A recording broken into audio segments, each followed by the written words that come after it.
You've seen me on screen as a warrior queen, a romantic lead, a glamorous diva. But do you really know me? What if I told you that before my first major role, I was rejected over a dozen times because directors said I looked too soft to be a heroine, that my parents had no film background, and yet, at 13, I made the bold decision to step into the most unpredictable industry in India? And what if I told you I once hid in a makeup van for hours, crying quietly, after a co-star humiliated me in front of an entire crew? Sounds surprising. Well, that's just the beginning. Before we dive deep into my journey, let me invite you. If you find this story inspiring, don't forget to hit subscribe and join me in this journey through lights, camera, and real life. So, why am I trending these days? What's all the buzz about? Well, recently I've been making headlines, sometimes for my work, but often for things that have little to do with it. From rumors about my personal life to people questioning my film choices,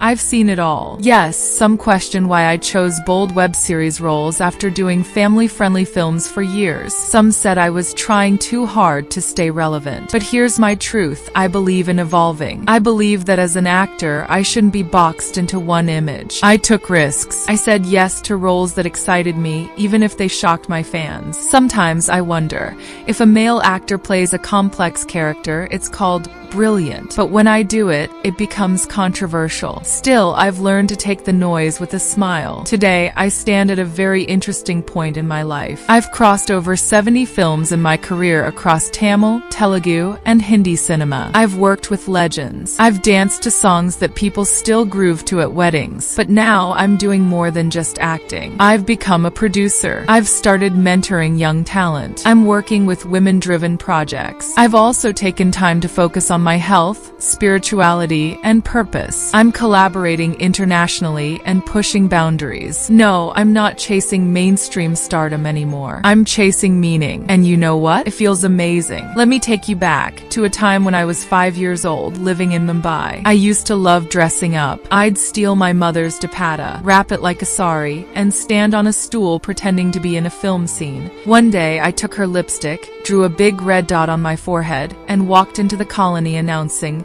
"Main heroine Hoon." The other kids laughed, but I stood proud, waving at imaginary cameras. That moment, I think it was my first performance. And the funniest part? I had worn my father's shoes, which were 5 sizes too big. I tripped, fell, and cried. But instead of stopping, I got up and said, "Retake Lolo." That was me, even then. Dramatic, determined. People think being an actress is glamorous. Red carpets, photo shoots, designer clothes. But the truth? I started acting at 15. I juggled school and sets. I missed birthdays, family trips, and teenage fun. And early on, the rejection was brutal. Some directors said I wasn't heroine material. Others tried to mold me into something I wasn't. There were times I'd finish shooting a 15-hour day, only to go back home and cry because I felt I didn't belong. Worse, I faced body shaming. I was told to lose weight, then gain it, to be more fair, more sexy, less bold, more glamorous. I was confused. Was I not enough as I am? But each rejection made me stronger. I learned to speak up, to choose scripts wisely, to fight back, not with anger, but with better performances. I still remember one day, I was replaced in a film without being told. I found out through the news, but I didn't let it break me. Instead, I told myself, they'll regret this one day. My first real break came in a Tamil film called Kadi when I was just 15. It wasn't a blockbuster, but it opened doors. Then came Happy Days in Telugu cinema. That film changed everything. Suddenly, I was being noticed. People were saying, "Who's this new girl?" Soon after, Ayan and Payoa in Tamil cinema turned me into a household name. And then came Bahubali,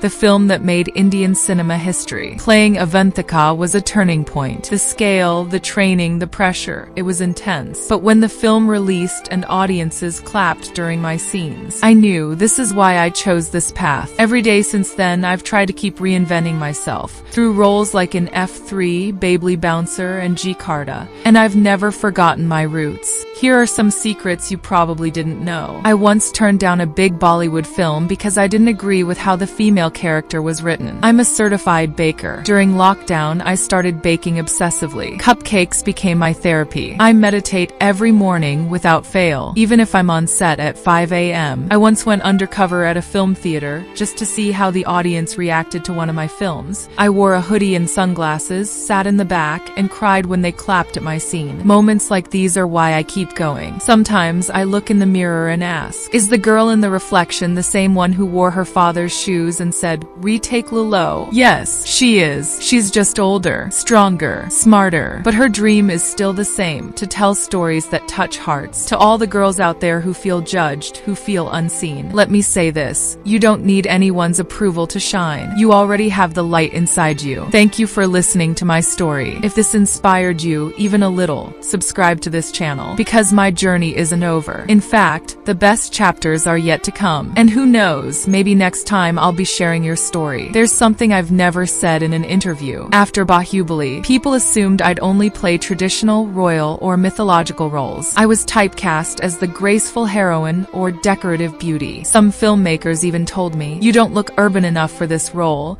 or "We're looking for someone edgier." And I thought, what does urban enough even mean? So I took a risk. I signed Babley Bouncer. It was raw, quirky, and totally different from what I'd done before. I trained in real stunts, rode bikes, lifted weights, and even learned Haryanvi dialects. The film wasn't about glamour. It was about grit. And through that, I proved I can be any woman, royal or rough. That role freed me. There was a day on set I will never forget. We were filming an emotional scene under scorching sun. I hadn't eaten. I hadn't slept. I was tired. Physically, emotionally, mentally. Suddenly, I just froze. My lines wouldn't come out. My director shouted. My co-star was impatient. And I just walked off the set. I locked myself in the vanity van and cried for an hour. I kept thinking, is this what I gave up school for? Is this the dream? But then my mom called. She simply said, "Beta, you've already climbed this far. Don't let today pull you down." I wiped my tears, walked back out, and gave my best shot. Sometimes, a single phone call can rebuild your entire strength. Let me tell you about two fans who changed the way I look at my career. Once, at an airport, a young girl came running toward me with tears in her eyes. She hugged me tightly and said, "I watched all your films during my cancer treatment. You gave me hope when nothing else did." Another time, an old man in Chennai gave me a handwritten letter. He said, "Your smile reminds me of my late daughter." These moments, they humbled me. They reminded me that I'm not just acting for cameras. I'm touching real lives. People scroll through my Instagram and say, "Wow, what a perfect life." But behind every perfect picture is a tired soul sometimes. There were nights when I posted a glamorous photo but slept crying. There were days when I smiled for promotions while battling anxiety inside. And there were festivals I spent alone in hotel rooms because I was shooting in another country. But I chose this life. And with all its highs and lows, it's beautiful in its own way. Yes, there was a time when I almost quit acting. It was during a phase when none of my films were working. The media started writing headlines like, "Tamannaah's career fading?" I began doubting myself. Every audition felt like a test I was failing. Every silence from producers felt like a door closing. I stayed in bed for days. I didn't feel like meeting anyone. But then something magical happened. I got offered Bahubali. That one role, it saved me. Sometimes, when you're at the edge of giving up,